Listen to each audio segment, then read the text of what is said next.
I want to talk about IVF. I'm the father. You don't hear that every day. I'm the father of IVF, so I want to hear this question. So although abortion does lie with the states, what is your stance on that, and what would you say to those women? So I got a call from Katie Britt, a young, just a fantastically attractive person from Alabama. She's a senator. And she called me up like emergency, because an Alabama judge had ruled that the IVF clinics were illegal and they have to be closed down. A judge ruled. And she said, friends of mine came up to me and they were so angry. I didn't even know they were going, it's fertilization.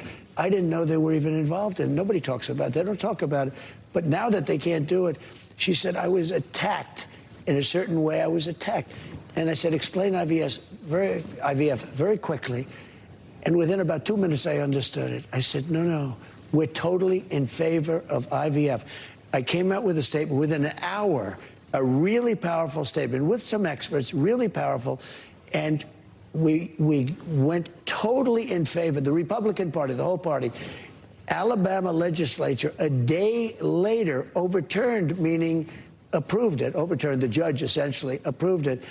And we really are the party for IVF. We want fertilization, and it's all the way.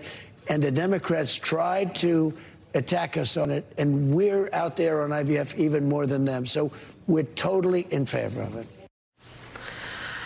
I'd be here till 8 if I had to fact check all of that. I will get to some of it. It's nonsense. Just complete and utter nonsense. We played it for you in full because if that's what you're after, with 19 days to go, we don't want you to see an edited version of Run Fox. We want you to see all of that, starting with the fantastically attractive person who explained IVF to him in 2 hours. And he was, 2 minutes, 2 minutes, I'm sorry. Now, this self-proclaimed, quote, very stable genius, calling himself the, quote, father of fertility, of IVF, which actually started in 1978, mind you.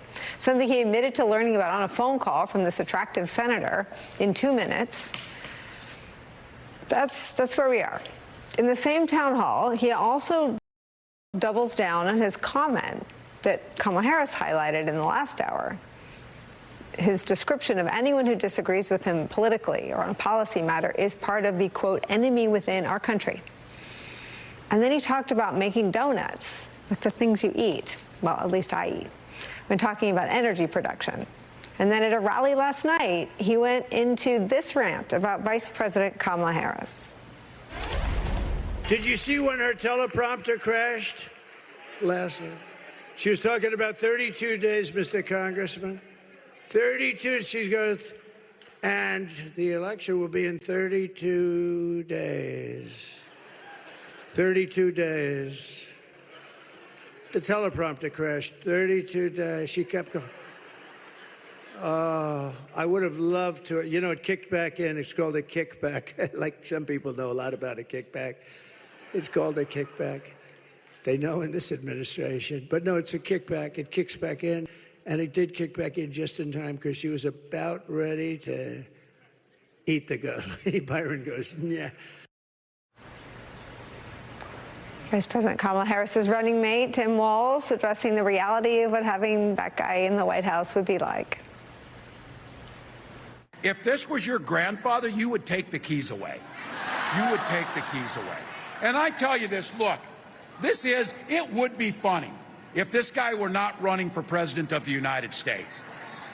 And it would be funny if you knew that this guy, if he shuts down like he did last night, you know he's doing that when he's sitting in the Situation Room or in briefings that are important. It's where we start the hour with NBC News correspondent Von Hilliard reporting from Kingman, Arizona. Also joining us, President and CEO of the Planned Parenthood Action Fund, Alexis McGill Johnson, and former Chief Republican Strategist and Senior Advisor for the Lincoln Project, Stuart Stevens, is here. Alexis, let me start with you and the father of IVF. Again, if you bought that, you probably know who you're voting for. But if you are a woman or a man or a son or a daughter or a mother or a grandmother or grandfather, and you think that at any point anyone you love might want to grow a family and might have a challenge, Donald Trump endangers IVF in America. And Donald Trump's abortion ban that Donald Trump's handpicked judges passed on the Supreme Court is why that Alabama court ended up where they did, largely. Talk about the threat he represents to fertility treatment in America if he's reelected. Well, absolutely. I mean, look, Nicolle, I'm still stuck on fantastically attractive because Me too. If anything, he was fantastic. I mean, seriously, like fantastically unhinged right now. I have no idea what that means to be the father of IVF when you just learned about something 2 minutes beforehand.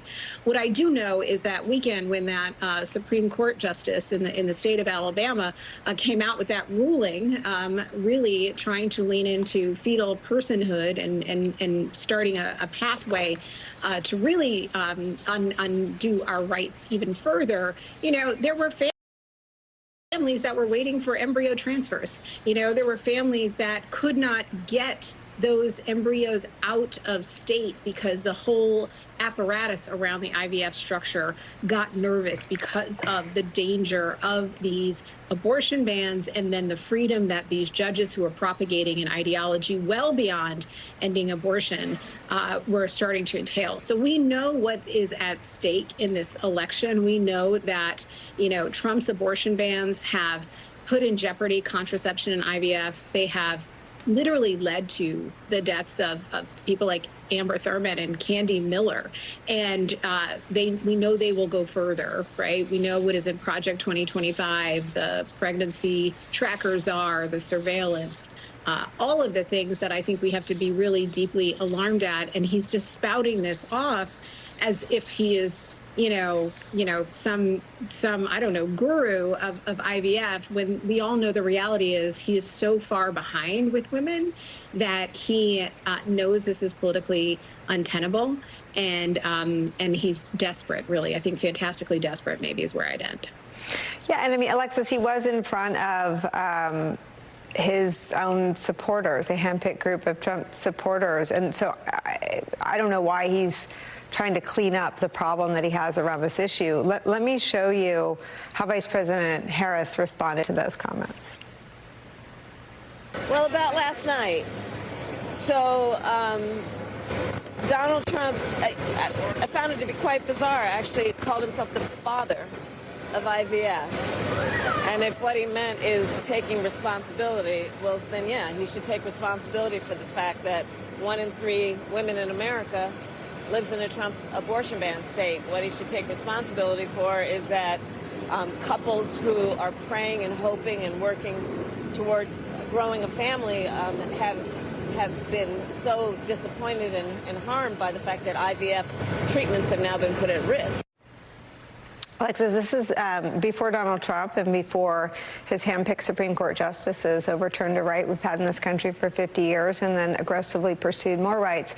This wasn't a partisan issue. IVF, if you needed it, it was a blessing that it existed. Still very painful, still very expensive, but a blessing all the same. And it's how every sort of non-traditional family, every same-sex couple has children. It is a lifeline. It is the reason so many people can be parents. And it seems like the ultimate hypocrisy that Donald Trump and his anti-family, anti-woman running mate are out there taking away this lifeline to having families. Just talk about IVF as a motivator. What are you hearing from voters on the ground? Yeah, look, I was in Arizona this week speaking to a woman who flew to New York to, in essence, to hold her embryos because she was so worried about Donald Trump winning this election and not being able to get them out of state. You know, she goes back and forth between Texas and Arizona, and she just said, you know, if she had to choose, she was going to go to the place where it made the most sense for her to be able to continue her family. And she, you know, enumerated, you know, a number of reasons why IVF has been a savior for building her own family. And, you know, and I was grateful that she told her story. The reality is women shouldn't have to, right? We should not actually be living in a world where almost every state that I've been in over the last 3 weeks, I wake up and my rights are different, right? I wake up when, you know, I go and visit my mother in Georgia and my daughters suddenly have no rights, right, in ways. And I think that, you know, it's both the IVF and the implication, and it's also this reinforcement of, you know, states' rights and, you know, the recognition that there's no world where you should have to travel to different states in order to get, you know, and not be able to get the same level of access to care. Von Hilliard, this is such a bad political issue for Donald Trump that even Donald Trump knows it's a bad political issue for Donald Trump. Let me show you how Amber Thurman's mom's heartbreak is something, a story that she's telling, and a story that the Harris campaign is sharing with voters, including in Georgia. My daughter Amber made me so proud. She was having complications. And tonight we are learning more about the death of Amber Thurman. The death of Amber Thurman was likely preventable if she'd had access to abortion care in her home state of Georgia. What happened to her was preventable. My daughter is gone because of what Donald Trump did. For 54 years, they were trying to get Roe v. Wade terminated, and I did it, and I'm proud to have done it. It's nothing good enough to bring her back. Her life is over. I've never been a political person, never. I'm voting for Kamala Harris because she showed me she really cared. I felt her sincerity, and I felt her strength. We will speak her name, Amber Nicolle Thurman. I felt her compassion.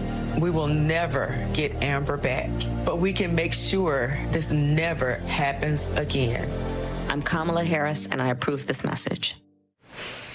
Von Hilliard, again, there are some reptilian survival skills that Trump displays in his effort to be on 6 sides of an issue that he brags about owning. He brags about overturning Roe. He's proud of doing it, he said. He said, I overturned Dobbs. For years, they've been trying to do it. For 50 years, they were trying to get Roe v. Wade terminated, and I did it, and I'm proud to have done it. That's his position. What is this sort of pretzel making all about on Fox News' town hall? Right. None of this would have happened if it weren't for Donald Trump winning the presidency in 2016 and those 3 conservative justices going onto the Supreme Court bench and then overturning Roe v. Wade. And Donald Trump, though, is wholly cognizant of the fact that this is not a winning political issue for him. And he watched in 2022 his hand-picked candidates from Arizona to Georgia, Wisconsin, Michigan, Pennsylvania, one by one go down. And in the aftermath, Donald Trump didn't take ownership of or the blame for them being his MAGA handpicked candidates or election deniers. Instead, he placed the blame for those Republicans' losses on their position on abortion. And he said that they had too strict of positions and that was what cost them among the voting electorate. And so whether Donald Trump actually believed that or whether he was trying to shift the blame, I can't get into Donald Trump's head, but that is what he publicly said. And what we have watched since those losses is a man who, pretty much on every other issue, doesn't really stray away from the man who was on the campaign trail in 2016 and 2020. But on this issue, this is one where he sees himself down by 14 percentage points among women in NBC News' new national poll. And that is a gender gap that is difficult to overcome. You can juice the support among males, black males, Latino males, white males, young males, all you want. But if this is an issue that is not just women, but also galvanizing a great many men, this is a recognition by him and his campaign that you can go on every, old version of masculinity podcast you want to try to draw men into the equation. But if you lose women in such sizable ways that those gubernatorial and Senate candidates did in the 2022 midterms,